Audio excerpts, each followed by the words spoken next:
A millionaire desperately searching for his missing wife ends up finding a homeless little girl who says, "She's taking care of me, mister." What the girl reveals next leaves him completely shocked. The morning sun filtered through the floor-to-ceiling, windows of Ethan Caldwell's penthouse apartment casting golden streaks across the sleek marble floors.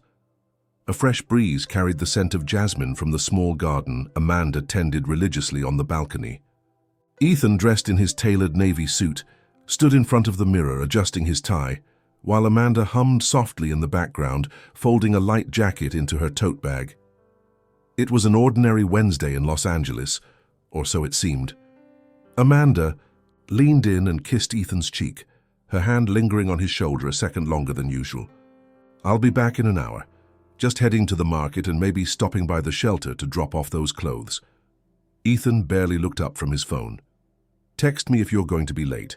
Dinner with the Kellers at 7, remember?" She nodded, smiled faintly, and left. That was the last time he saw her. When noon came and went with no word, Ethan wasn't immediately alarmed. Amanda often lost track of time when she visited the shelter in East Hollywood. But by 3 o'clock, in the afternoon, her phone had gone straight to voicemail. At 5, her friend Clara confirmed Amanda hadn't shown up for their planned lunch. By 7, the Kellers were politely sent away, and Ethan called the police. The initial response was procedural. Adults disappeared every day. The officers said she had probably taken a break, needed some space. Amanda was an adult, not considered missing until at least 24 hours had passed. But Ethan knew Amanda. They had been married for 8 years. She was grounded, dependable, and never, not once, had she disappeared without saying something. The more he insisted that something was wrong, the more he was met with practiced nods and cautious tones. As the hours turned into days, Ethan grew more desperate. On the third day, detectives reviewed security footage from the local market. The grainy recording showed Amanda walking in, smiling faintly at the cashier. She picked up a few items: canned soup, baby wipes, a box of bandages, and paid in cash. Then she stepped outside. The cameras at the entrance caught her walking past a delivery truck. A second later, she vanished. There was no footage of her leaving the premises. It was as if the air had swallowed her whole. Ethan watched the video over and over again, studying every frame like it held the secret to her disappearance. He spent thousands of dollars hiring private investigators, offered a reward of $50,000, and plastered Amanda's face on every billboard, bus stop, and news station in the city. But as the weeks dragged on, interest faded. The police began suggesting she had left voluntarily. Maybe she had grown tired of the wealth, the parties, the life of a billionaire's wife. Maybe she had found someone else. Maybe she had mental health issues no one had noticed. Ethan refused to believe any of it. Late at night, he would sit in the empty kitchen and stare at her favorite mug, chipped on the handle from a clumsy dropped 2 years ago, and wonder how everything had unraveled so fast. The silence of their once lively home was unbearable. He couldn't bring himself to erase the last message she left him, even though it offered no answers. "Don't forget the blueberries." Her car was found 2 days later, abandoned in a parking lot behind a rundown building. No fingerprints other than hers. Nothing stolen, no signs of struggle. A closed case file, almost certainly, to everyone but Ethan. He started retracing her steps, trying to see the world through her eyes. He visited the market multiple times, spoke with every employee, and even tracked down the delivery driver. From the video, no one had seen anything suspicious. No new leads emerged. Desperate and sleep-deprived, Ethan pored over Amanda's journals. He had never read them before. Respecting her privacy had been second nature. But now, with her absence hollowing out his life, he needed to understand. The entries were quiet, thoughtful, sometimes heavy. She wrote about the children at the shelter, the stories they told, the way their eyes lit up when she brought food or clean clothes. But there were also hints of something darker, mentions of people watching, of strange encounters, of her desire to protect them before it's too late. Ethan didn't know what that meant. He didn't know who them was, what haunted him most were her final words in the last journal entry, written 2 days before she vanished. "I'm close to something, I just hope I'm not too late." Ethan's world shrank to one obsession: Find Amanda. Nothing else mattered. Not his. Company. Not the investors breathing down his neck. Not the headlines speculating about his failing marriage. Only her. And so began the second phase of his life, one no longer governed by contracts and acquisitions, but by alleys, shelters, and whisper networks. His penthouse remained untouched. He moved into a modest hotel room near the last place she had been, seen, and every day he combed the city for fragments of a trail she may have left behind. Then one morning, exactly 2 weeks after her disappearance, a stranger's tip led him to a neighborhood he never would have set foot in otherwise. Skid Row. A part of Los Angeles many pretended did not exist. That was where he saw her. Or, rather, someone who might hold the key. A small girl no older than 8 sat alone on the curb, holding a tattered backpack and staring at him with the eyes of someone far older than her years. And that was when everything changed. The morning, sky over Skid Row was a dull wash of grey, heavy with the weight of a city that had long forgotten parts of itself. The streets bore the scent of desperation, an acrid blend of smoke, sweat, and decay that clung to the air like an unshakable fog. Ethan Caldwell stepped cautiously out of his car, the soles of his expensive shoes meeting cracked concrete and discarded remnants of lives unraveling. He no longer wore his tailored suits. The man who had once stood confidently at the helm of multi-million-dollar negotiations now moved like a ghost through alleys and soup kitchens, driven by a single question that no one could answer. Where was Amanda? The anonymous tip had led him to this particular block. A vague text sent from a burner phone containing only a location and a cryptic message. She helped someone here. You should come. For the last week, tips like this had been mostly dead ends. But he followed each one anyway because giving up meant accepting that she was gone, and that was something he could never do. His eyes scanned the line of tents and makeshift shelters. People watched him with guarded expressions, some retreating into shadows, others ignoring him completely. Then he saw her, a small figure, huddled beside a lamppost, legs crossed beneath her and arms wrapped around a weather-beaten backpack. Her clothes were filthy, her hair matted in places, but her gaze was striking, steady, and unafraid. Ethan hesitated.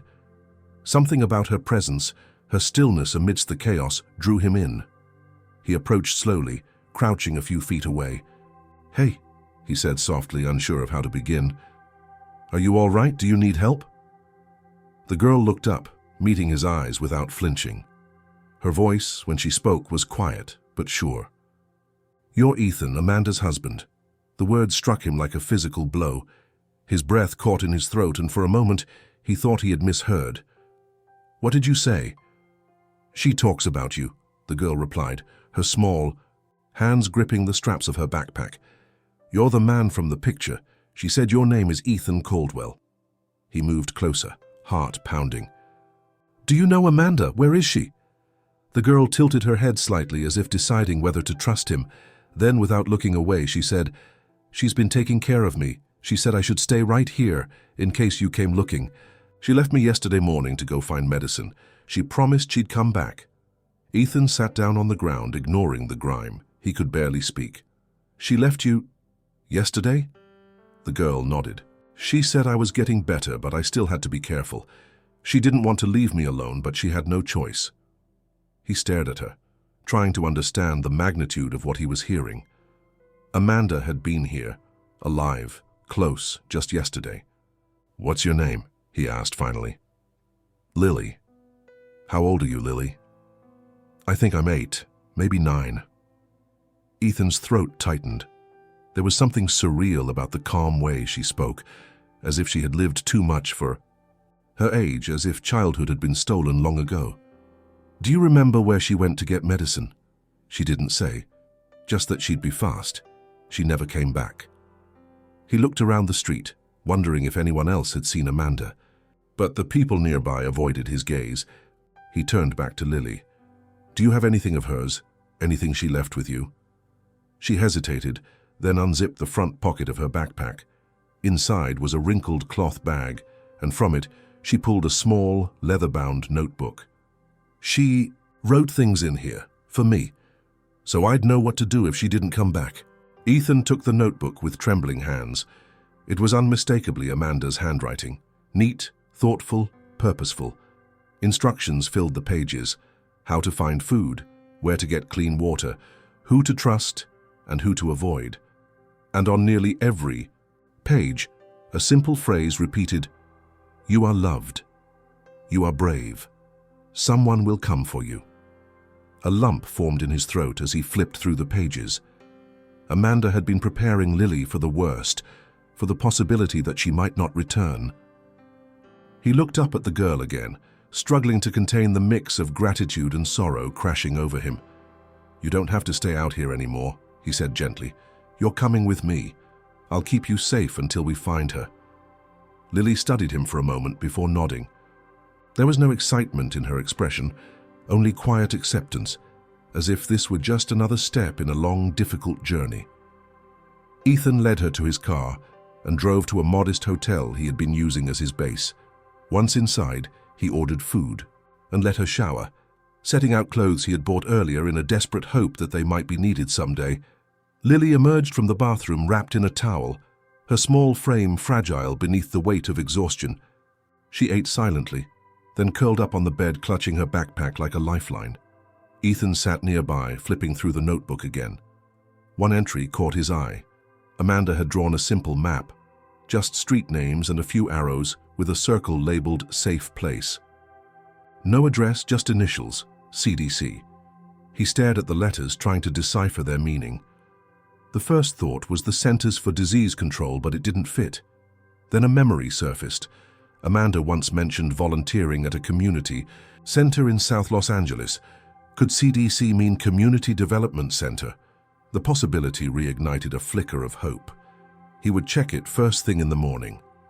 As the night deepened, Ethan couldn't sleep. He watched Lily as she slept, and for the first time in weeks he felt something other than despair. Amanda had been alive yesterday. She had cared for this child, protected her, guided her, and she had left breadcrumbs, subtle, careful signs, for Ethan to follow. Whatever had drawn Amanda into this hidden world of abandoned children and forgotten streets, it had not been a random disappearance. She had been on a mission. And now, so was he. Ethan Caldwell, the man who once measured time in profits and deadlines, now counted the hours by pages in a journal, and the breath of a little girl who had brought him closer to the truth than anyone else ever had. Amanda had been near. She had risked everything for a child no one else had noticed. Now it was his turn to notice, and he wouldn't stop until he brought her home. The next morning arrived under a curtain of fog. The city stirred slowly, as though uncertain whether to rise. Ethan barely slept, his mind occupied by Amanda's notebook and the girl asleep on the bed beside him. Lily hadn't stirred much during the night, and when she did, it was always with a slight shiver, a mutter of incomprehensible words, sometimes a quick gasp that suggested memories trying to claw their way into her dreams. Ethan watched over her, wondering how long she had been living in those streets, what she had seen, and what Amanda had tried to shield her from. By 7 o'clock in the morning, Ethan was already dressed, pacing the room as he waited for Lily to wake. When she finally opened her eyes, she sat up slowly, blinking as though the room around her was a foreign land. The bed, the clean clothes, the silence, it was all unfamiliar. "Good morning," Ethan said, his voice gentle. "Did you sleep okay?" She nodded but didn't speak. "I was looking through Amanda's notebook again," he continued. "There's a map. I think I know where she might have gone, somewhere called CDC. Do you remember her talking about that?" Lily rubbed her eyes. She said it was a safe place, that people there wouldn't ask too many questions. "Do you know how to get there?" She shook her head. "She never took me with her. Said it was too risky. She only stayed with me at night." Ethan's heart twisted. Amanda had been living two lives, one as a protector in the shadows and the other as a ghost, slipping through alleys, careful not to be seen. Whatever she had gotten herself involved in, she had done it willingly, and she had done it for this child. After breakfast, they got in the car and began driving south toward the address Ethan believed might be the CDC Amanda had referenced. The streets changed quickly. Elegant storefronts gave way to boarded-up buildings and cracked sidewalks. People walked with heads low, shoulders tense, as if expecting trouble at every corner. It was a world Amanda had entered quietly, unnoticed. By the media, her friends, even Ethan. He felt ashamed he had never asked more questions when she came home late or spoke vaguely about the other side of the city. The Community Development Center was a small red brick building, wedged between a liquor store and a laundromat. The windows were covered in posters, flyers about food drives, free health clinics, literacy programs. A mural of a tree with children's names painted on the branches covered the side wall. Ethan parked and turned to Lily. "Let's go see if anyone remembers Amanda." Inside, the center buzzed with quiet activity. Volunteers sorted donated clothes, a few children played in a corner, and a woman at the front desk greeted them with a tired smile. Ethan approached her. "I'm looking for someone," he began, trying to keep his voice steady. "Her name is Amanda Caldwell. I believe she volunteered here a few weeks ago." The woman's eyes narrowed slightly, studying his face. "Why are you asking?" "She's my wife. She disappeared. I believe she might have come here." The woman's face softened. "You're Ethan?" "Yes," he replied quickly. "You knew her?" She nodded slowly. "She came here often, helped out with the kids, brought food, first aid kits. Didn't talk much about herself, but she had a kind heart. One day she just stopped showing up." Ethan leaned in. "Do you remember anything unusual? Did she mention being afraid? Was she meeting anyone here?" The woman hesitated. "There was a man, older, maybe early 50s, white beard, wore a long coat even when it was hot. He'd show up sometimes. They never came in together, but they'd talk outside. Last time I saw her, she left with him." "Do you know his name?" "Carter. Darryl Carter." The name meant nothing to Ethan. He pulled out his phone. "Do you have security cameras?" She nodded. "Down the hall, by the entrance." Ethan followed her to the back. A computer screen displayed several thumbnails of recorded footage. After a few minutes of scanning, he found it. Amanda, thinner than he remembered, hair pulled back, a deep fatigue in her eyes. She stood outside the center, speaking with a man who matched the woman's description. Carter. Then she got into a black sedan with him and disappeared down the street. Ethan took a screenshot and sent it to his private investigator, asking for information on the car's plates. He turned back to the front desk. "Do you have any idea where I can find him?" "No," she said, "but Amanda once mentioned he ran something off the books, a place for kids who had nowhere else to go. Not one of those official shelters. Something more hidden." Back in the car, Ethan drove aimlessly for a while, thoughts racing. Lily sat in silence, her hands folded neatly in her lap. He glanced at her. "Do you remember Carter?" She thought for a moment. Amanda said he was someone who used to help, but then he got sad. Said people stopped caring. She said he needed help too. The words struck Ethan as strange. Amanda hadn't just followed Carter. She had gone to him knowing he was broken. That meant trust. That meant history. Later, that night, after Lily fell asleep, Ethan received a message from his investigator.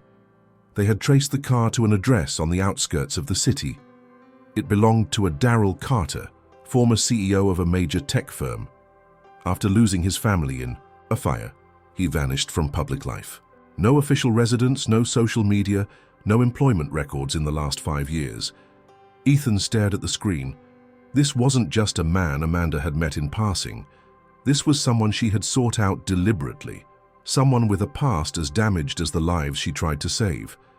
And now both of them were missing. The next morning, Ethan would go to the address. He would find Carter and with him, hopefully, a clue to Amanda's final steps. But for now, he sat in the dark, listening to the rhythm of Lily's breathing and wondering how many more layers of his wife's life remained hidden. He had thought he knew her.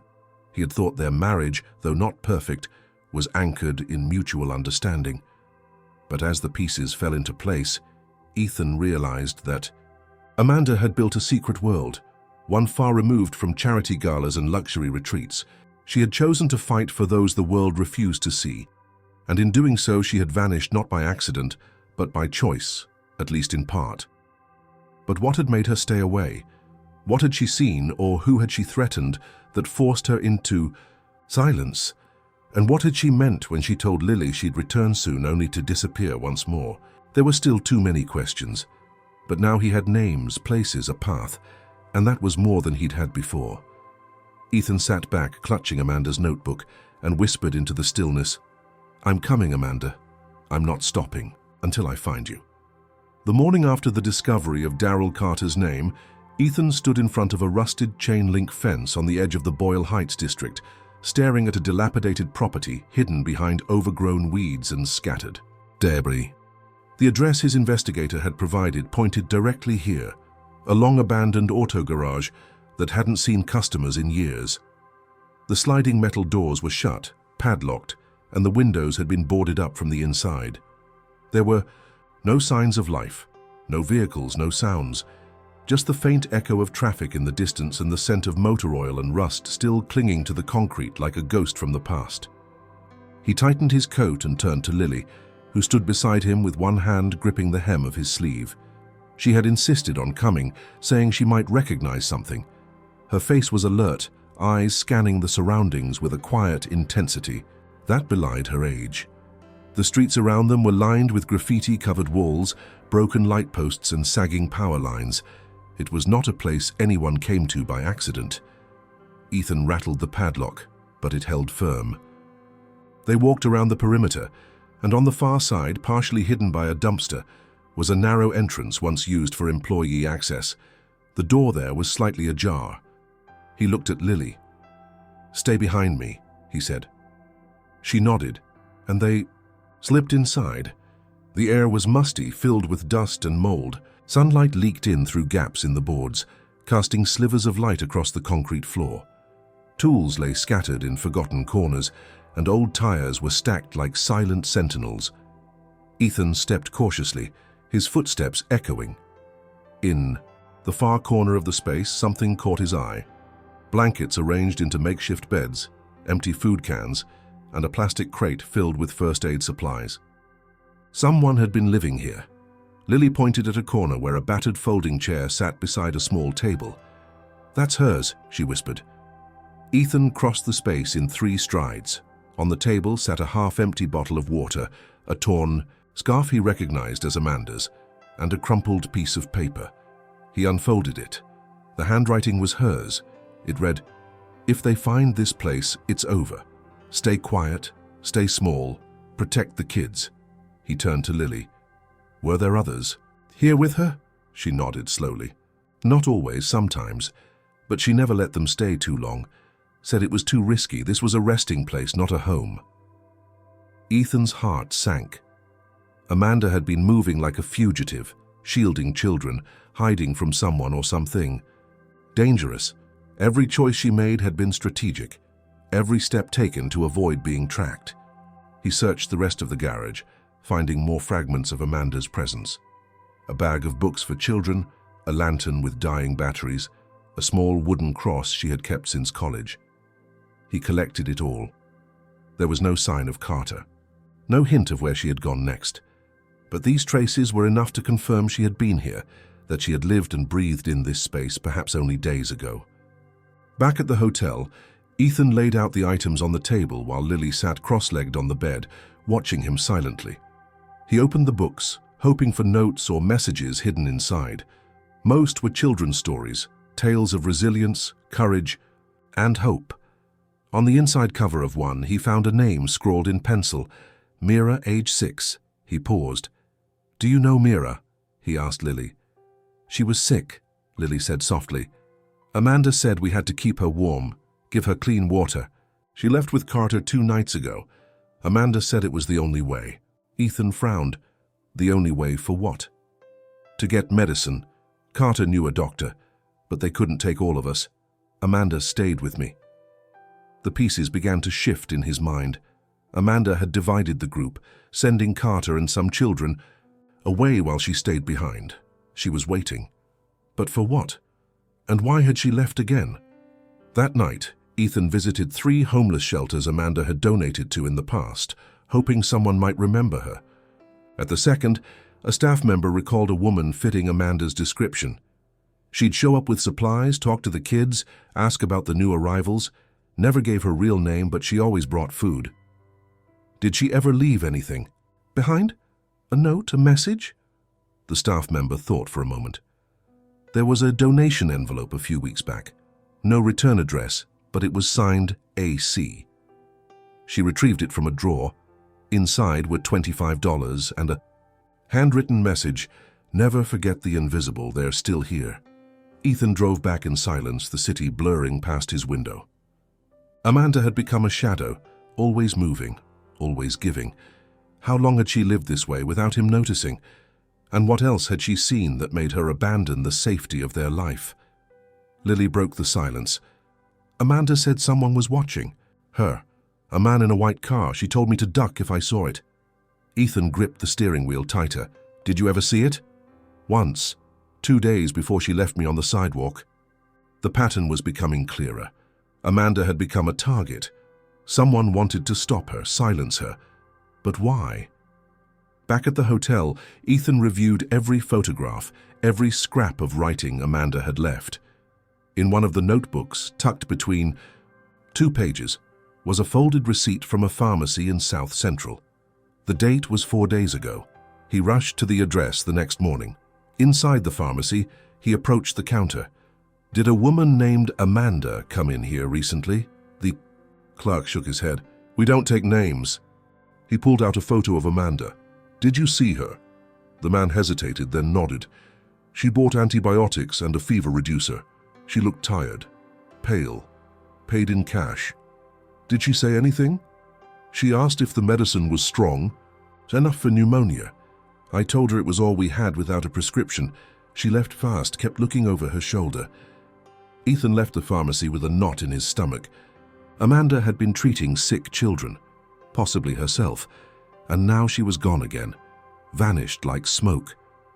He called his investigator and demanded every scrap of information on Darryl Carter's past, where he had worked, who he had known, where he had gone after the fire. The answer came later that evening, a single location marked on an old property record, a decommissioned basement beneath a condemned building near the river. It had once been a fallout shelter, sealed after the city deemed it unsafe, but Carter had signed a lease on it years ago, long after he vanished from public life. Ethan stared at the coordinates. Another hidden place, another piece of Amanda's secret world. He would go there, alone if he had to, but he knew Lily would want to come. She wasn't just a witness anymore. She was part of Amanda's story, and now part of his. He folded the map and looked out the window at the city lights. Somewhere beneath them, Amanda had left more fragments, more truths buried in darkness, but he was getting closer. He could feel it, and he would not stop. Not now. Not ever. The basement beneath the condemned building was colder than Ethan expected. He had arrived just after dawn, the sun not yet high enough to cast its light over the graffiti-covered walls and the shattered glass that littered the sidewalk. Lily remained behind at the hotel, under the watch of a trusted contact he had met through one of Amanda's old volunteer networks. Ethan couldn't risk bringing her into another unknown, especially one that had remained sealed off from the city for years. The rusted door creaked open after he forced it with a crowbar, revealing a narrow stairwell that descended into darkness. The scent of mildew was overwhelming, and the air was thick with dust. But what struck him most was the silence. It was a silence not just of place, but of memory, of stories once told and long since abandoned. His flashlight illuminated walls lined with rotting insulation and remnants of forgotten lives. Broken chairs, stained mattresses, discarded toys and drawings tacked to the walls formed a portrait of transience. As he moved deeper into the structure, he could feel the weight of something unspoken. This was a place people had lived, hidden and likely feared. He found a room at the end of a narrow hallway that seemed more organized than the rest. Blankets were folded, supplies were stored in crates, and in the corner, a wooden box rested atop a broken desk. Inside the box was a small journal bound in blue cloth, its edges frayed and stained with age. Ethan opened it carefully.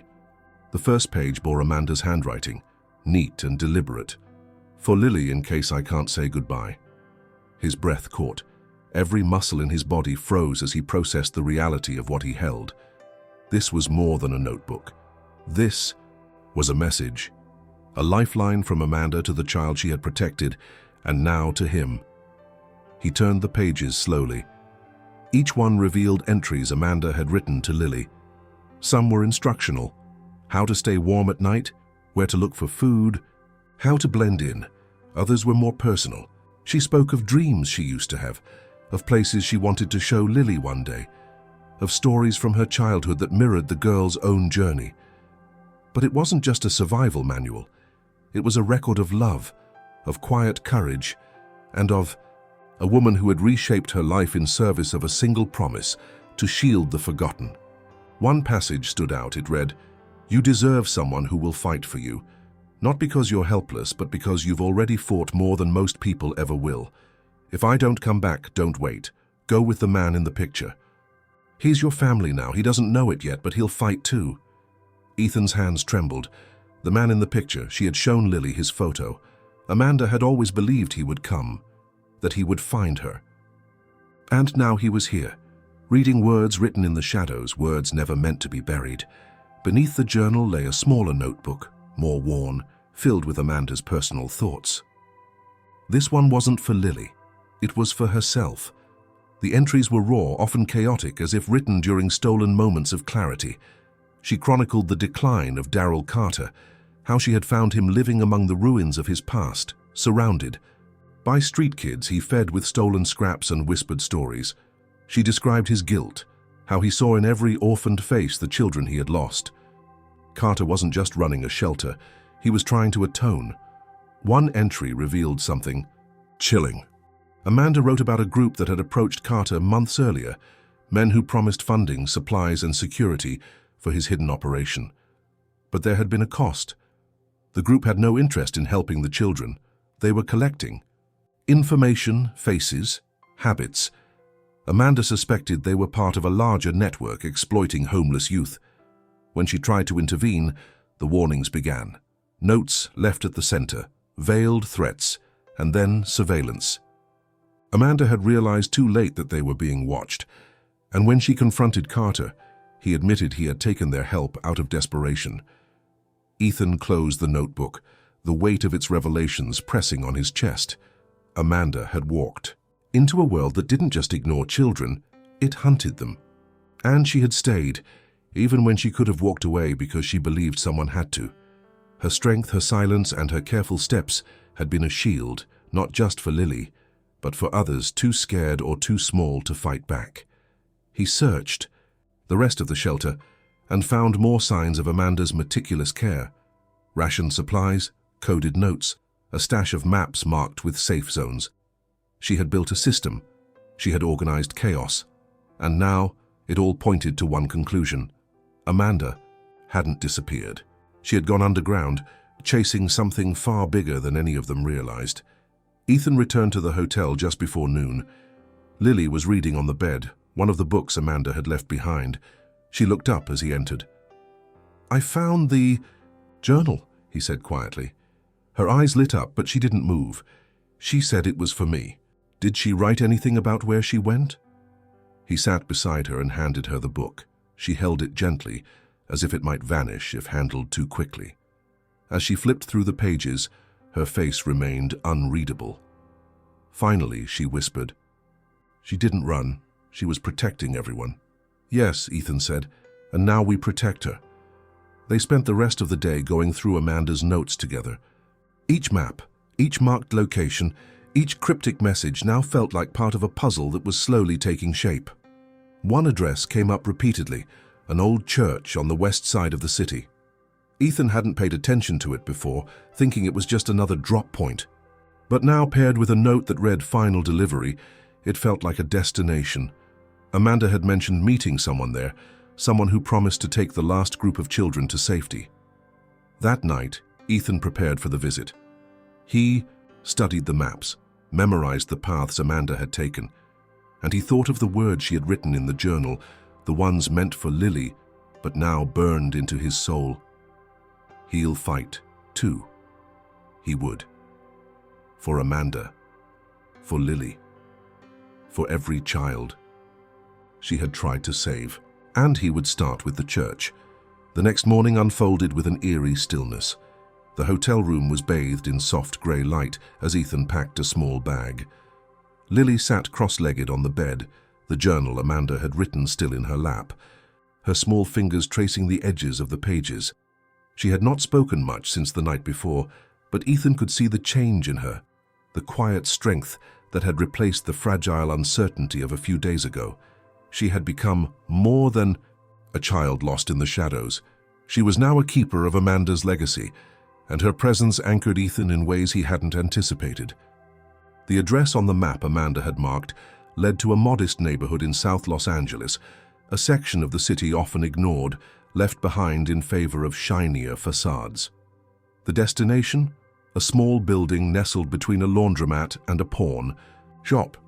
Painted in faded blue with a wooden sign barely legible after years of sun and rain, it read, Community Development Center. Ethan parked across the street and sat for a moment observing. People passed by without a second glance. It looked unremarkable, but he had learned by now that Amanda had chosen her hiding places precisely because they drew no attention. Lily insisted on going in with him. She walked beside him, her steps cautious but deliberate. Inside, the air was filled with the faint scent of floor cleaner and dust. Flyers were pinned to a corkboard, advertising free tutoring, food drives, and support groups. A narrow hallway led to a common room where children sat at folding tables, coloring and playing with puzzles. Volunteers moved quietly among them. A woman in her 50s, wearing a faded sweatshirt with the center's logo, approached them. Her eyes moved between Ethan and Lily, her expression wary. "Can I help you?" Ethan offered a calm, practiced smile. "I'm looking for someone who might have come through here, Amanda Caldwell. She may have gone by a different name. She volunteered here, maybe helped with supplies." The woman studied him for a long moment. "Why are you looking for her?" "She's my wife," he said simply. "She disappeared a few weeks ago. I found some of the places she's been, people she helped. This was marked on a map she left behind." The woman's eyes softened. "Amanda," she repeated, almost to herself. "Yes, I remember her. Kind, tired-looking, always asking what we needed most, never talked about herself. Did she mention where she was going? Did she meet with anyone here?" "She worked mostly with one of the night volunteers, Mr. Bradley. He ran a late shift helping older kids who didn't want to come in during the day, but he hasn't been in for a few days. You might want to talk to someone else who saw her." "More recently?" "Who?" The woman glanced behind her, then beckoned them to follow. She led them down a hallway to a small office where a man sat sorting through donation forms. He looked up, his face thin, eyes sharp. "This is Terrell," she said. "He saw Amanda a few times." Terrell stood, wiping his hands.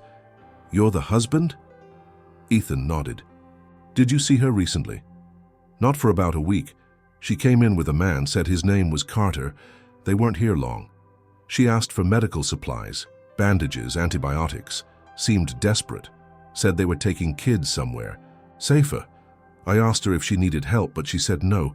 Just took the supplies and left." "Did she say where she was going?" Terrell nodded slowly. "She mentioned a safe house near the river, an old mission building, turned into temporary housing. She said it might be their last stop before they went quiet for a while." Ethan leaned forward. "Do you know the address?" "I can show you." Terrell scribbled the location on a scrap of paper. Ethan tucked it into his jacket and thanked them both. On the way out, he noticed Lily staring at a wall of photographs, black and white portraits of children, each one captioned with a first name and the year they were taken. She pointed to one. "That's Nia. Amanda said she helped her find her mom again." Ethan looked at the photo, a small girl smiling with a gap in her teeth. Beneath it, Nia, reunited 2022. He felt something tighten in his chest. Amanda had made a difference, not just tried, succeeded. These weren't just stories. They were lives touched, lives altered. The safe house near the river was located in a narrow alley just west of the Los Angeles River, behind a forgotten industrial building with broken signage. It took Ethan nearly an hour to find it, navigating a maze of side streets and poorly marked pathways. The building itself was unassuming. 2 stories of worn brick with barred windows and a rusted iron gate. The entrance was locked, but Ethan pounded on the door until a slot slid open at eye level.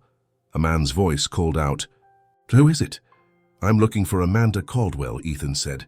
"I believe she came here with a man named Carter. I'm her husband." A pause followed. Then the door opened with a groan. The man who stood before him was in his 60s, with tired eyes and a scar running across his cheek. He looked Ethan up and down, then stepped aside. "Come in." The interior was dimly lit. A few children lingered near a television playing an old cartoon. A woman passed by carrying a tray of sandwiches. The man led Ethan into a back office, closed the door and sat down. "She was here," he said without waiting for questions. "About 5 days ago, Carter brought her. She was hurt. Not bad, but enough to scare us. Said she fell. I didn't believe it." "Hurt how?" "Bruised ribs, limping. Looked like she hadn't slept in days." Ethan's hands clenched. "And Carter?" "Worse. He was barely able to walk." They stayed. Here one night, took 3 kids with them the next morning and left. Said they had to get them across the city to someone they trusted. "Did she say who?" The man shook his head. "Amanda was careful. Always said just enough, never too much, but I know where she was going. She marked it on a map. I kept it." He opened a drawer and pulled out a creased paper. Ethan unfolded it. A red circle marked a neighborhood near the outskirts of town. "It's a rehab clinic. Legit but low profile. Used to be a convent. The people there help women in crisis, no questions asked." Ethan stared at the map. "Why didn't she stay?" "She said she couldn't lead them to her. She needed them to be safe, even if she wasn't." Ethan left with the map and a burning sense of urgency. Amanda had been moving faster than he realized, dodging threats, protecting lives, all while evading whatever force was chasing her. He looked down at the circle on the map. This would be the next step, another thread in a tapestry he was finally beginning to see. Amanda hadn't been lost. She had been on a mission, one she was willing to vanish for, and Ethan was closer than ever to bringing her back.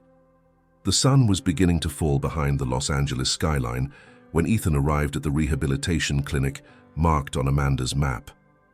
Located at the fringe of the city, the building was a relic from another era, a former convent repurposed into a quiet sanctuary for women fleeing violence, addiction, or circumstances that society rarely wished to face.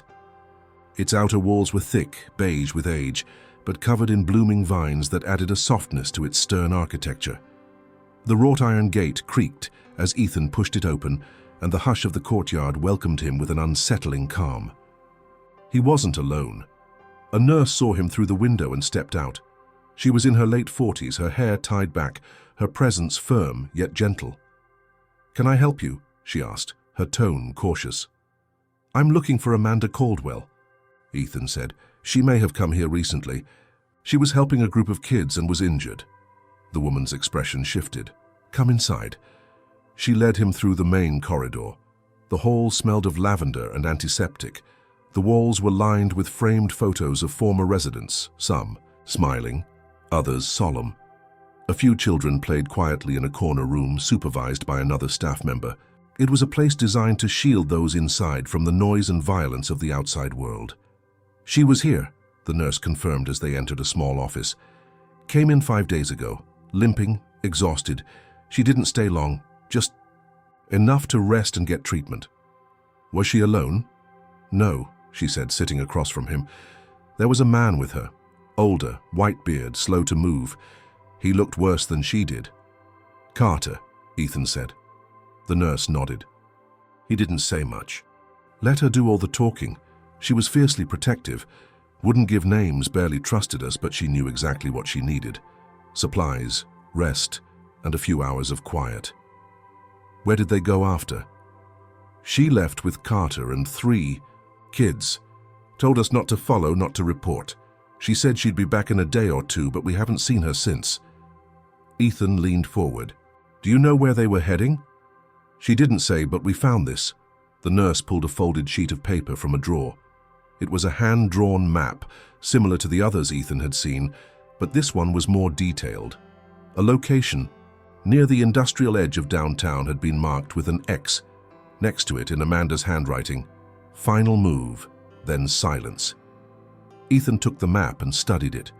It pointed to a cluster of buildings near an old rail yard, a desolate area often used for illegal storage, unofficial housing, and other underground activities. It made sense. Amanda had chosen places where law and order blurred, where questions were rarely asked and eyes turned away quickly. Before leaving, Ethan asked the nurse about Carter's condition. "Do you think he was strong enough to travel?" She hesitated. Physically, no, but there was something in his eyes. He wasn't moving for himself, he was following her wherever she led. As Ethan stepped outside, the air had cooled. The city glowed in the distance, but the streets here were quiet. He returned to the car where Lily waited, the journal open on her lap. She looked up as he entered. "She was here," he said, resting, planning the next move. "Did they hurt her again?" Lily asked. "No, not here, but I think she was preparing for something dangerous." They followed the map to the rail yard district, arriving just as dusk gave way to night. The buildings loomed like forgotten giants, their walls tagged with fading graffiti, their windows broken or boarded up. Ethan parked and stepped out cautiously, flashlight in hand. Lily followed close behind. The air was heavy with the scent of rust and dust. Somewhere nearby, a dog barked once, then fell silent. They approached the building marked on Amanda's map, a warehouse with its metal siding peeling and the roof partially collapsed. The door was ajar, and Ethan pushed it open. Inside, the space was vast and dark, scattered with crates and broken furniture. But near the back, behind a makeshift curtain of sheets, they found a small setup, blankets on the ground, a few bags, and an overturned milk crate with a lantern on top. Someone had been living here, recently. Ethan stepped forward, scanning the area, and that's when he saw him, Darryl Carter.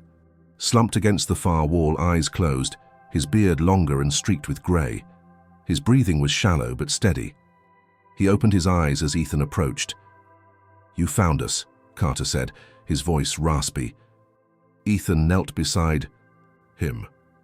"Where's Amanda?" Carter's gaze drifted toward Lily, then back to Ethan. She gave herself up." Ethan froze. "What do you mean?" Carter coughed, his voice barely audible. "They were following us, watching every move. She knew they'd catch up, so she made a deal. Her, for the kids." "Who are they?" Carter's lips tightened. "A group that hides behind charities' fronts. They pose as helpers but trade in lives, kids like Lily. Amanda found out, tried to expose them, got too close." "Where did they take her?" Ethan pressed. "I don't know," Carter whispered. "They grabbed her near the edge of the district. She screamed for me to run. I did. I shouldn't have. I should have fought." Ethan gripped his arm. "You need help, medical care." "No time," Carter murmured. "You need to find her. There's a contact. Amanda trusted her. Name's Rosa. She runs a safe house near the Garvanza Hills.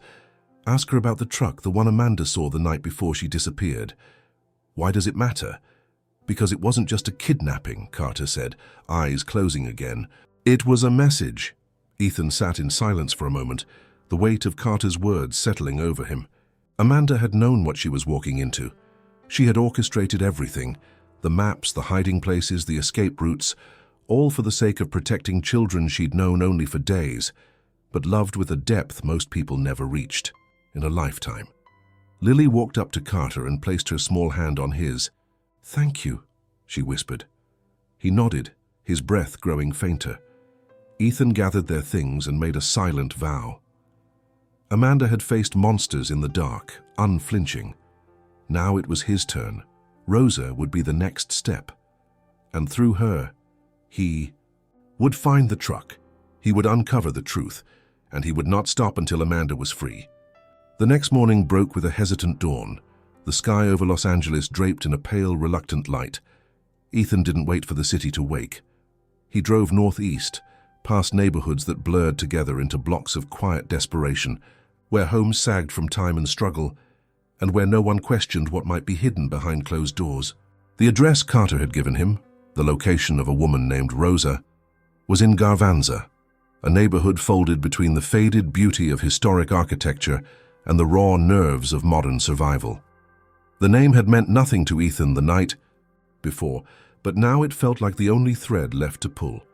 Lily sat beside him in the passenger seat, the notebook clutched in her lap. She hadn't spoken much since they left the warehouse. The sight of Carter, frail and broken, had shaken her in ways Ethan hadn't anticipated. She'd lost too many people in too little time, but she refused to be left behind, and Ethan had stopped trying to argue. They were in this together now. Whatever the end of the road looked like, they would face it side by side. They arrived at an old Victorian house that stood in stark contrast to the modern decay around it. Its paint was peeling, but the garden out front had been carefully tended. Tomatoes, climbing up wooden stakes, herbs growing in buckets, sunflowers leaning against the porch railing. Ethan knocked once on the door. No answer. Then he knocked again, louder this time. A moment later, the door creaked open. A woman in her 60s, short and sturdy, with sharp eyes and graying hair tied back in a loose braid, stood in the threshold. She looked Ethan up and down before her gaze settled on Lily. "I know you," she said. Lily took a step forward. "Amanda told me you were her friend." The woman's eyes softened. She opened the door wider. "Come in." Inside, the house smelled of sage and wood polish. It was cluttered but warm, with shelves filled with books and photographs, knitted blankets on the furniture, and a fireplace that looked recently used. Rosa led them to a small kitchen, where she poured tea without asking what they wanted. "She said you'd come," Rosa said, setting the cups down. "She knew someone would find me if anything happened to her." Ethan leaned forward. "Carter told me you might know something about a truck Amanda saw. Something about the night she disappeared." Rosa nodded slowly. "She came here scared. Not for herself, she never was, but for the kids.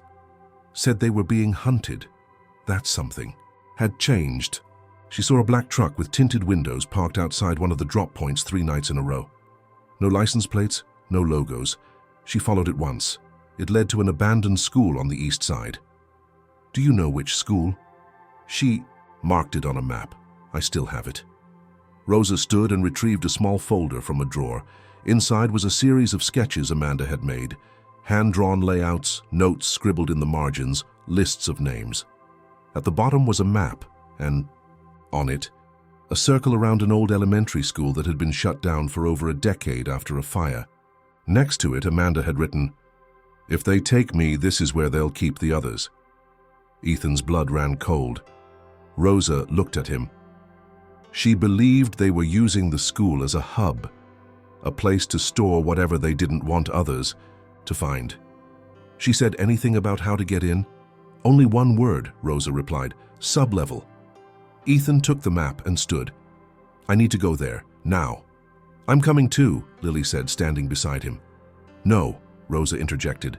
"You'll need someone who knows the area. I'll take you both, but we go carefully. That place is dangerous." They left within the hour, traveling in Rosa's old pickup truck. The ride was silent. As they drew closer to the school, the streets became emptier, as if the city itself had turned away. When they finally arrived, Ethan stared at the building from the edge of the lot. It was a skeletal ruin, windows shattered, playground rusted and overtaken by weeds. The sign above the front entrance had been scorched, only fragments of letters remaining. The fence surrounding the property had been cut in several places, and a set of fresh tire marks led around the side. They parked behind a crumbling wall and moved on foot. Rosa led them to a side entrance, half hidden by overgrown bushes. The lock had been broken recently. They stepped inside, the air thick with the scent of smoke and decay. Ethan's flashlight cut through the darkness, revealing graffiti-covered walls and debris strewn across the floor. Somewhere in the distance, water dripped steadily. Rosa whispered, "There's a basement." Amanda thought they had expanded it, not part of the original plans. They found the stairwell near what used to be the cafeteria. The door had been reinforced with a metal bar, but it hung loosely, the lock broken. As they descended, the temperature dropped. The stairs were steep and narrow, the walls damp with condensation. At the bottom, they found a corridor that stretched into darkness. Then they heard it, a faint voice. Lily clutched Ethan's hand as they moved forward. The corridor opened into a large room filled with old desks and storage crates. But more than that, it had been transformed. Mattresses lined the walls, food supplies, medical equipment. And along the far wall, photographs, dozens of them, children, names, ages, some crossed out, others labeled with dates, and in the corner a note taped to the wall. "They took her," it read in Amanda's handwriting. "I couldn't stop." "Them?" Ethan felt the air leave his lungs.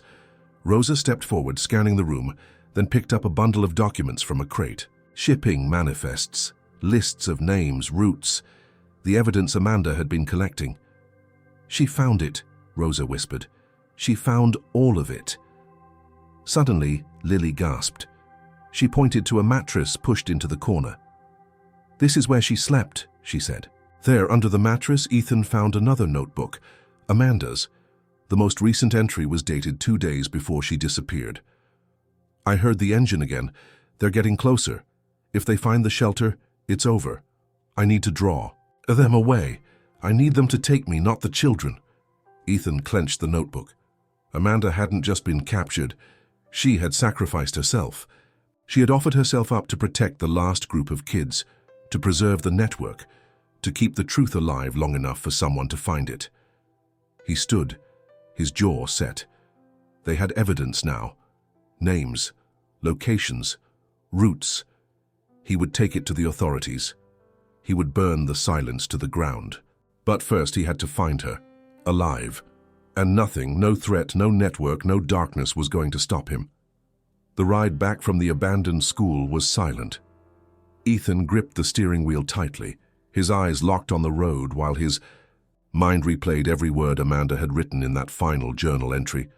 She had made a choice, calculated, deliberate, and terrifying. She hadn't been taken by surprise. She had given herself up to ensure that the children would remain hidden, protected, beyond the reach of those hunting them. The notebook was not just a farewell, it was a map to the truth, a declaration of purpose and a cry for action. They returned to Rosa's house well past midnight. Lily was asleep in the back seat, curled up under a blanket. Rosa helped Ethan carry her inside, laying her gently on the couch. Then they went into the kitchen where Rosa pulled out a bottle of dark tea and poured them both a cup. "She knew this would happen," Ethan said, breaking the silence. "She planned for it. She prepared Lily, she built that shelter, and she left evidence, knowing someone would find it." Rosa nodded slowly. "Amanda didn't believe in coincidences. When she came to me, she told me that there were 2 kinds of people in this world, those who see and walk away, and those who stay and do something, even if it destroys them. She always knew which one she was. But she didn't deserve to face this alone," Ethan said, his voice low, "and I let her." "She didn't see it that way," Rosa replied. "She believed you would come, that you would find the path she left behind. She wasn't running from you, she was running towards something bigger." Ethan took a deep breath, then placed the notebook and documents from the underground shelter on the table. "We need to act, not just for Amanda, but for every kid she was trying to protect. We have names, routes, maybe even people involved. We can't go to the police, not yet. There's no way to know who's clean." Rosa didn't flinch. "There's someone else." A group Amanda worked with before she went underground. Women, mostly. They called themselves The Chain. Not an official organization, no funding, no structure. Just a group of women who started helping kids that had fallen through every crack in the system. She said they were the reason she first realized how big the problem really was. Ethan leaned forward. "Can you take me to them?" "Not directly," Rosa said.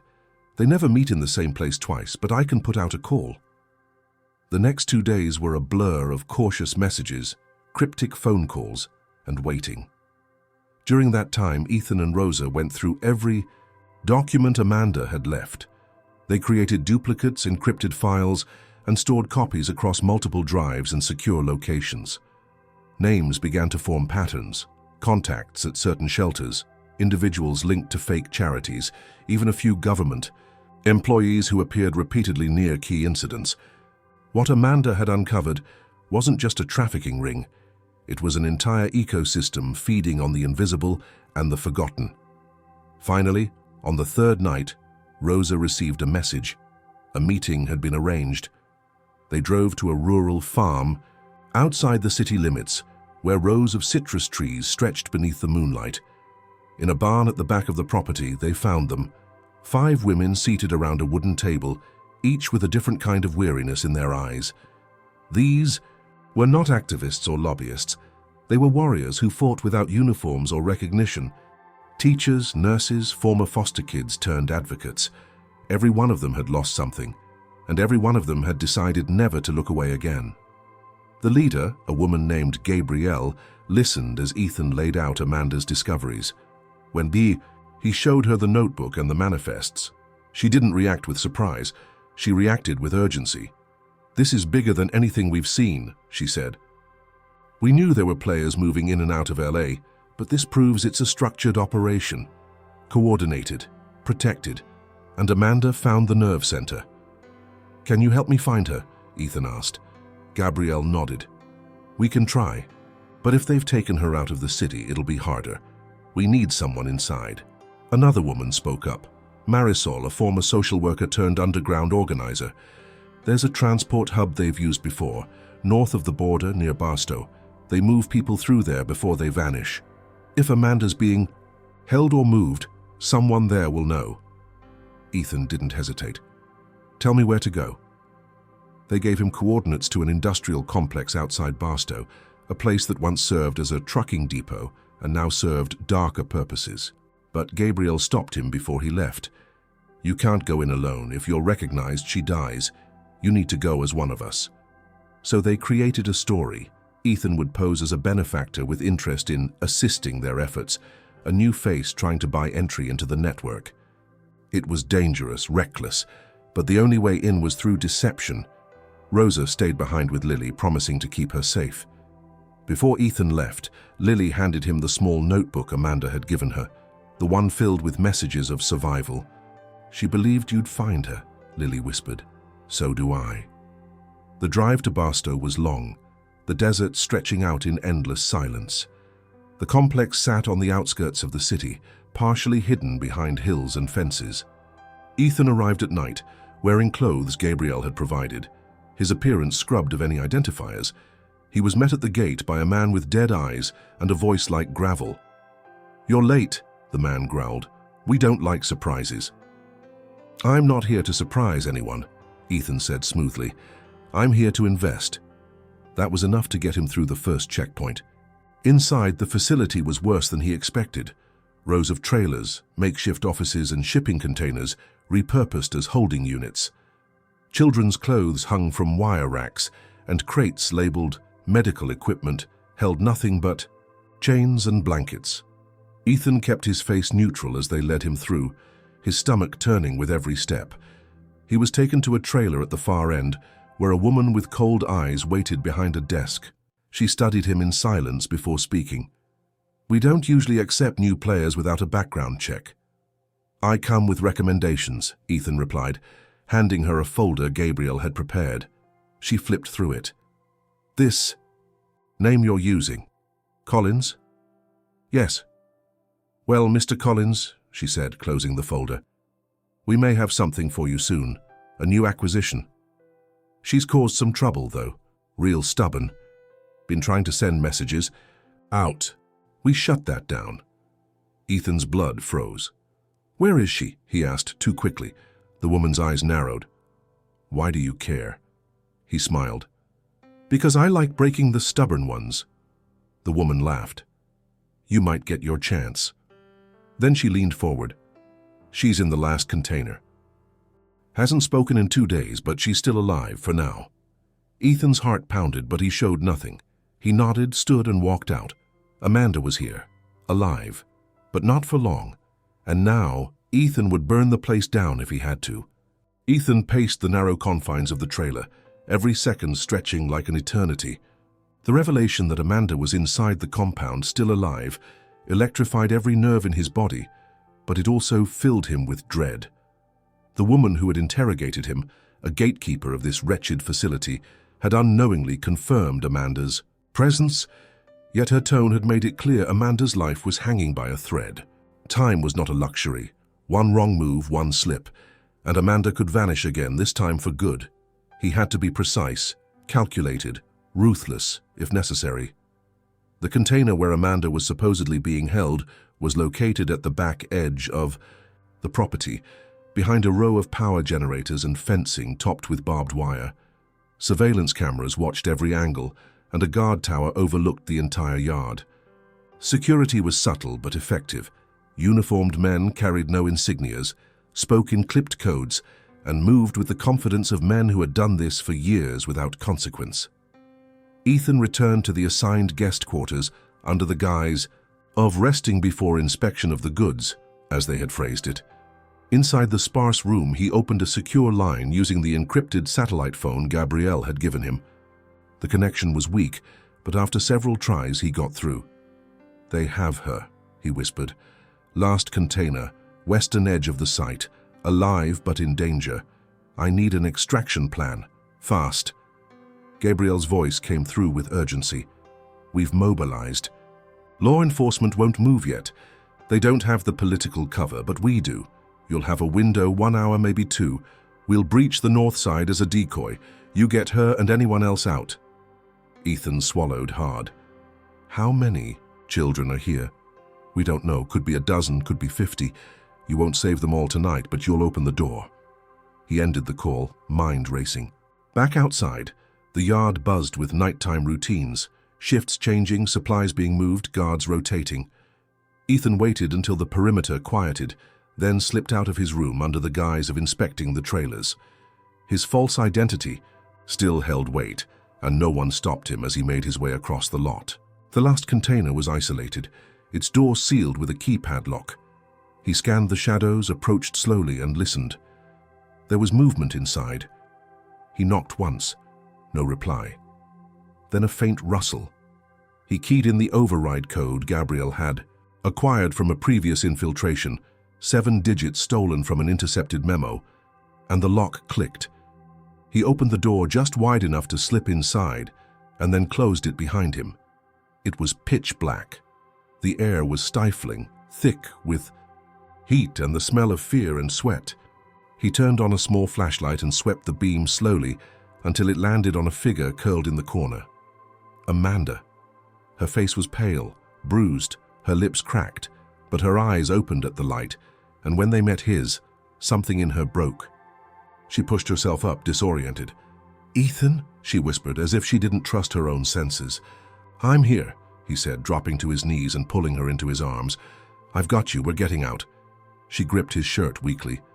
How did you—" "Lily," he said, "and you. You left a trail." Amanda shook her head. "You're not supposed to be here. It's not safe. They'll kill you." "I don't care," he said. "We're leaving." "There are others," she rasped. "They took some kids last night. I don't know where. We'll get them too, but I need you strong." Amanda tried to stand but staggered. Ethan caught her and helped her sit back down. "You're hurt." "Nothing, I won't survive." He opened his bag and handed her water and protein bars. She drank greedily, the life slowly returning to her. As she ate, he checked the container. There were blankets in one corner, a rusted bucket for waste, and a crude ventilation system barely circulating air. No cameras inside. Whoever ran this place wanted their captives unseen. Minutes later, a muffled blast shook the compound. Gabrielle's team had begun their assault. Ethan helped Amanda to her feet. Outside, alarms blared and voices shouted orders. Spotlights spun wildly, searching for intruders.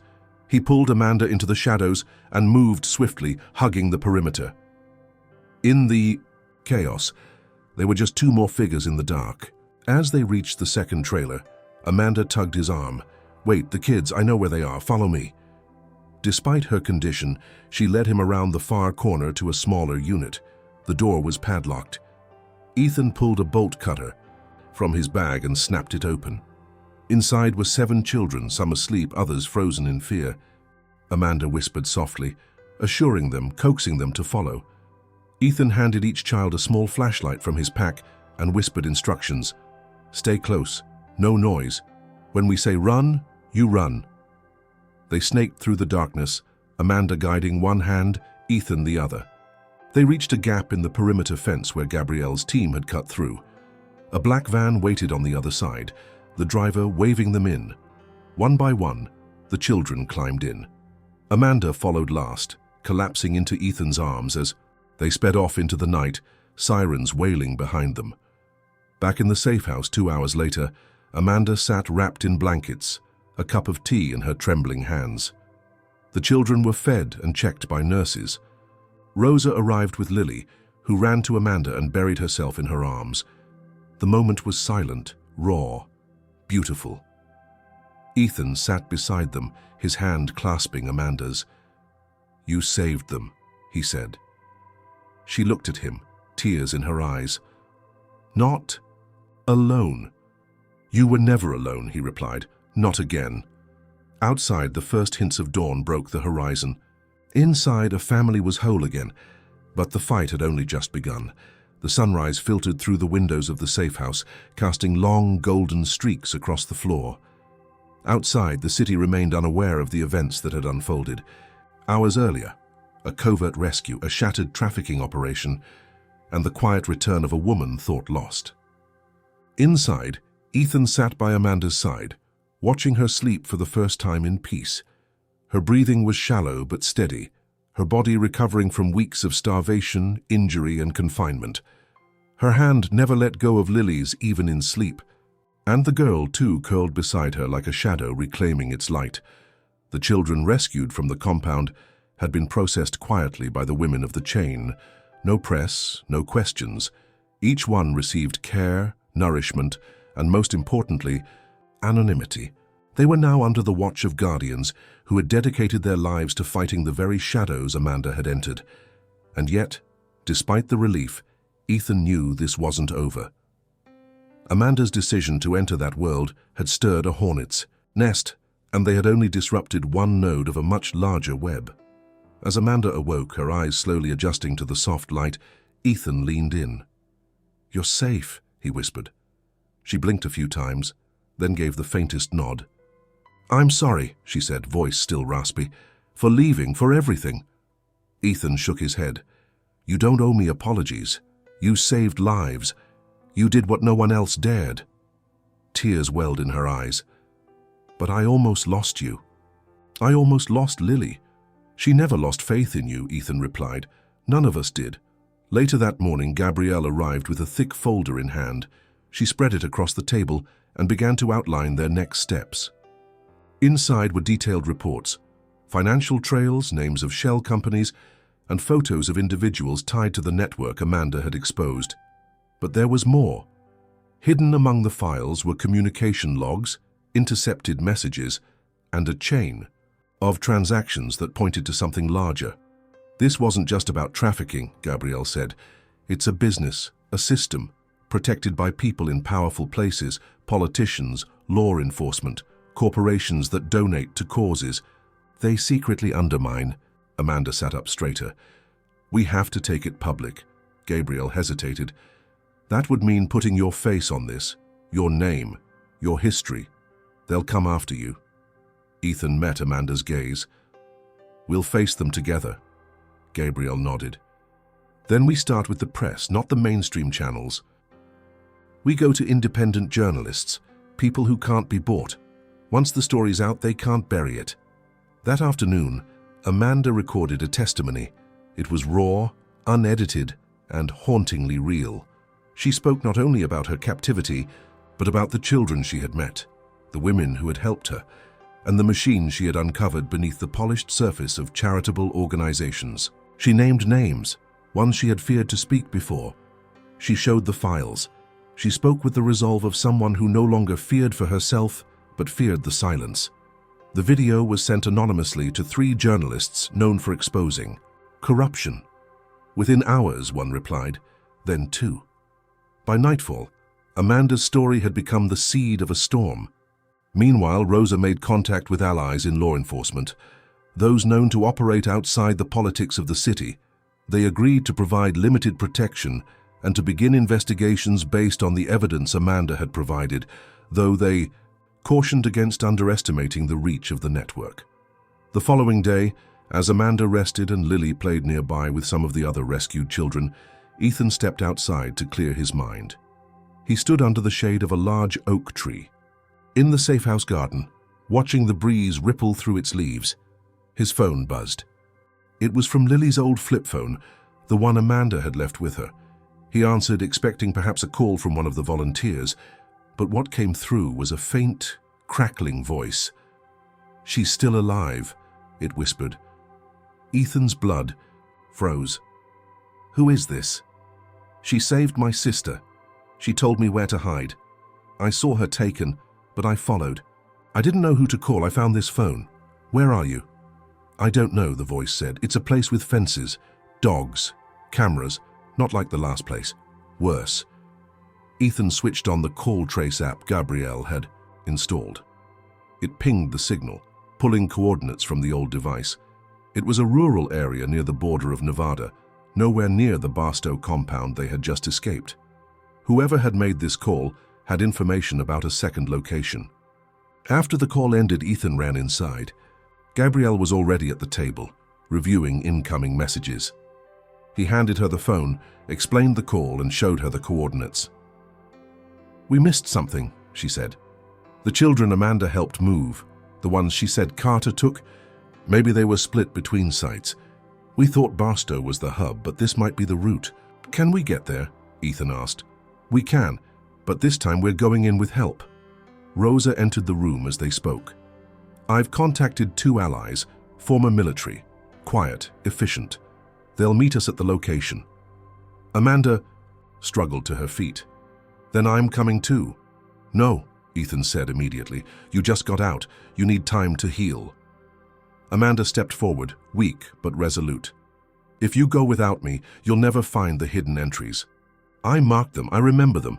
This place, it's where I saw the trucks last year. It's the first site I ever suspected." Ethan wanted to argue, but he knew she was right. They would leave that night. Before the sun rose again, they would reach the border. And this time they would not only break the chain, they would tear it from the ground. The drive to the Nevada border was long and tense, the night thick with silence except for the hum of the engine and the occasional whisper between Amanda and Ethan. Gabrielle drove a separate vehicle with 2 of her trusted operatives, and Rosa followed in a third, maintaining distance but close enough to intervene if needed. Amanda sat in the passenger seat of Ethan's car, her face still pale, the bruises visible under her eyes despite the healing that had begun. She was wrapped in a blanket, her hands holding the notebook she had once written for Lily, now filled, with annotations and hand-drawn sketches of what lay ahead. They drove through the desert, past abandoned rest stops and broken highway signs, until the dirt roads began to feel more like paths than routes. Ethan's GPS had long since lost signal, and they followed only the coordinates extracted from Lily's phone call. Amanda directed them with certainty, her memory guided by pain and purpose. It wasn't just a place they were returning to, it was the origin of everything, the first facility she had discovered before she had even known what it truly was. The compound came into view just before dawn, hidden behind a ridge and camouflaged by trees planted in unnatural rows. From a distance, it resembled an agricultural storage site with silos and greenhouses, but Amanda knew better. Beneath it, behind it, within it, there were tunnels, cells, offices, a labyrinth of secrecy. This was the center of the storm.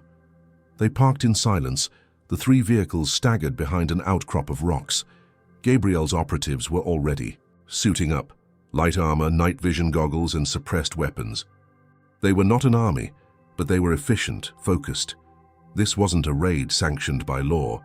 It was a surgical strike, born of desperation and truth. Amanda stepped out with a quiet determination. Ethan moved to stop her. "You don't have to go in. You've done enough." She turned to him, eyes fierce. "No, I left pieces of myself in there. Children I couldn't save. Names I couldn't remember. I go in, Ethan, or I live the rest of my life with that weight." He nodded, not out of agreement, but out of respect. They approached the outer fence, which was electrified, but Gabrielle's team had the equipment to disable it. Within minutes they were through and moving low across the sand and gravel. The morning was still young, the sun a whisper on the horizon. Shadows cloaked them as they crossed the yard and reached the west side of the main structure. Amanda led them to a metal grate near the base of a shed that looked abandoned. She knelt, pried it open, and revealed a narrow passage. "This leads to the storage tunnels," she whispered. "They use it to bring supplies down without being seen." One by one they entered. The tunnel was damp and stale, lined with concrete and old wiring. The scent of mold and metal clung to the walls. They moved in silence, weapons drawn, ears attuned to every creak. After several minutes, they reached a junction. Amanda pointed left. "That's the intake wing. That's where they process new children before relocating them." Gabrielle signaled for two of her team to split off. The rest moved right, toward what Amanda called the holding ring, a series of underground rooms used to keep children before transport. Amanda moved faster now, fueled by instinct. She knew the turns, the doors, the weak spots. Then they heard it, a faint voice, a sob, then another. They reached a door reinforced with steel, and Amanda pointed to a panel near the base. "They use facial recognition, but there's a maintenance override." Ethan knelt and pulled a small device from his bag. Gabrielle had given it to him, an electronic key that mimicked the signal of a maintenance badge.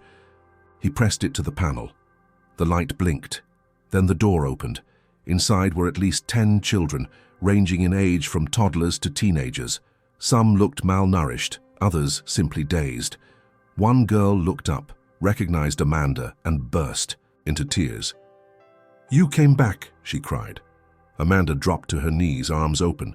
The girl ran to her, clinging like she would never let go. "We came for all of you," Amanda said, her voice trembling. Gabrielle's team moved in, scanning, the room checking for threats. Ethan and Amanda began to guide the children out one by one, calming them, assuring them. The plan had always been to get in, extract and disappear before the network could react. But fate rarely respects plans. An alarm blared. The hallway filled with red light. Someone had seen them. Gabrielle cursed under her breath and activated her radio. "Plan B, full breach. Get the vans ready." They moved quickly now. Ethan carried one of the younger boys, barely 4, unconscious from exhaustion. Amanda supported a teenage girl with a twisted ankle. Gabrielle's operatives covered the rear, exchanging gunfire with unseen attackers as they moved back through the tunnels. By the time they reached the exit, the compound above had awakened. Vehicles roared to life, floodlights turned on. But Gabrielle's second team, positioned outside, had begun their own offensive.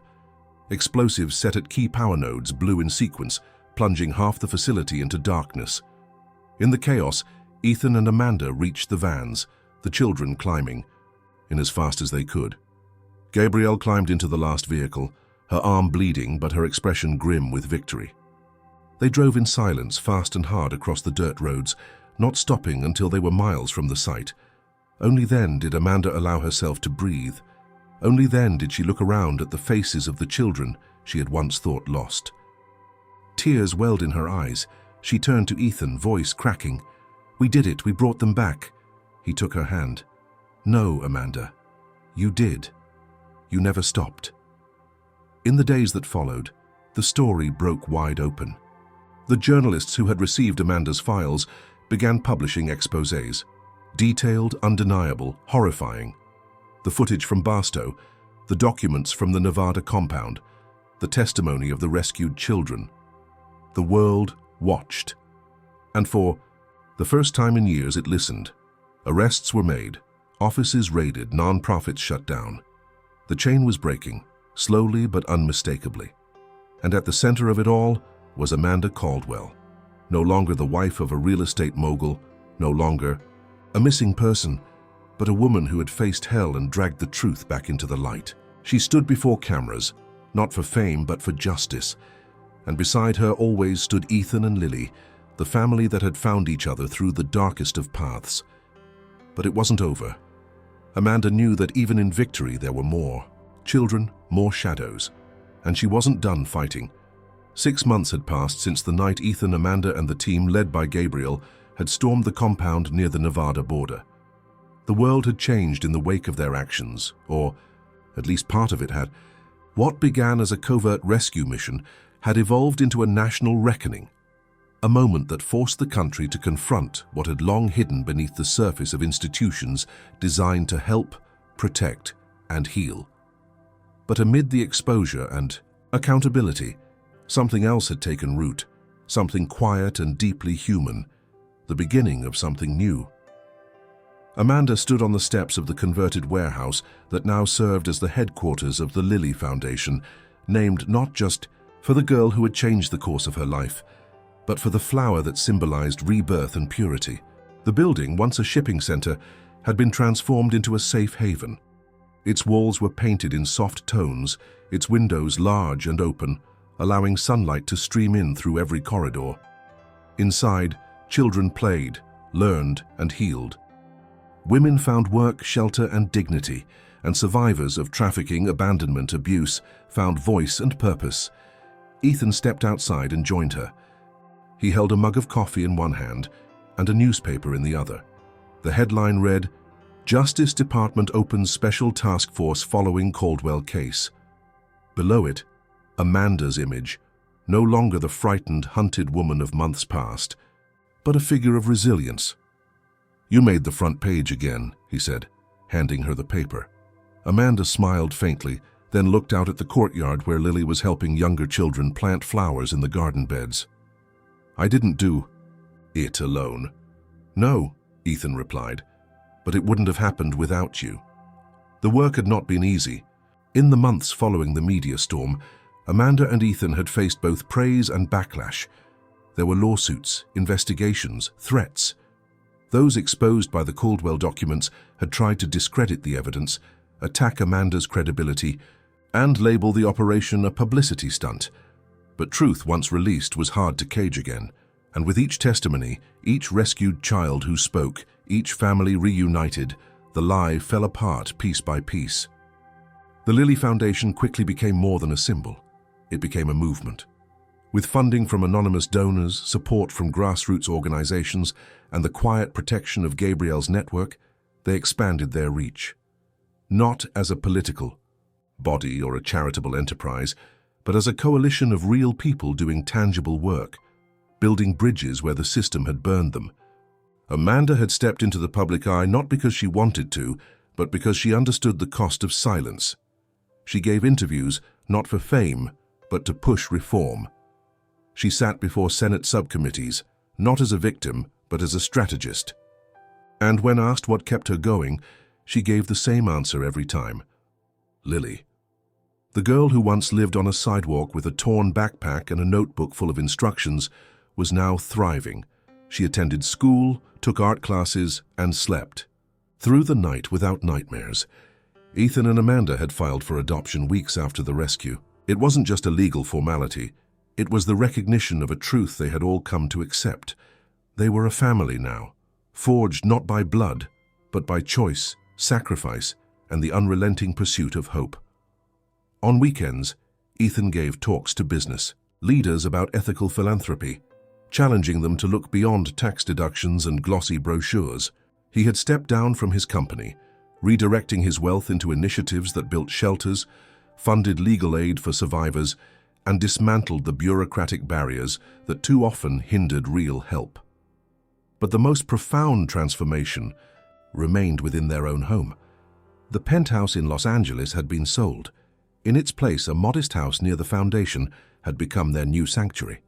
It had a garden, a porch swing, and a table big enough to seat all the children Amanda couldn't bear to turn away. That morning, Amanda walked down the steps and joined Lily in the garden. The girl was explaining how to space the seeds properly, her hands dirty with soil but her smile bright. Amanda knelt beside her and listened, just as she always had, not correcting, not instructing, just being present, a mother, a guardian, a believer. From across the courtyard, a young boy called out. "Miss Amanda, someone brought books." She stood, brushed the dirt from her knees and walked toward the gate.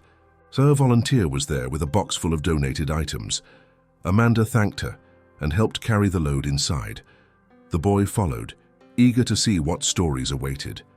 Later that day, a new arrival came. a teenage girl, withdrawn and nervous, escorted by a social worker. Amanda greeted her with warmth, offered her food, and introduced her to Lily, who immediately offered a tour. By evening, the girl was smiling, not because she had forgotten what brought her there, but because she had begun to believe it didn't have to define her. As the sun set, Amanda stood by the window and looked out over the courtyard. It wasn't quiet. Children laughed, conversations filled the air, and someone was playing music softly near the garden. But it was peace, a kind she hadn't known in years. Ethan joined her, resting a hand on her shoulder. "We've come a long way," he said. Amanda nodded. "But there's more to do." "There always will be." They stood there in silence for a moment, surrounded by the life they had built. Not perfect, not painless, but real. Behind them, the house filled with voices and the scent of dinner. Ahead, the night stretched out with promise. In a world where too many were forgotten, Amanda Caldwell had chosen to remember, not just with her mind, but with her hands, her heart, and every step forward. The woman who had once vanished into the streets of Los Angeles had returned not as a shadow, but as a light. And from that light, others had begun to rise. New beginnings, after all, are never born in ease. They are built moment by moment, choice by choice. And Amanda had chosen again and again to fight, to remember, to love.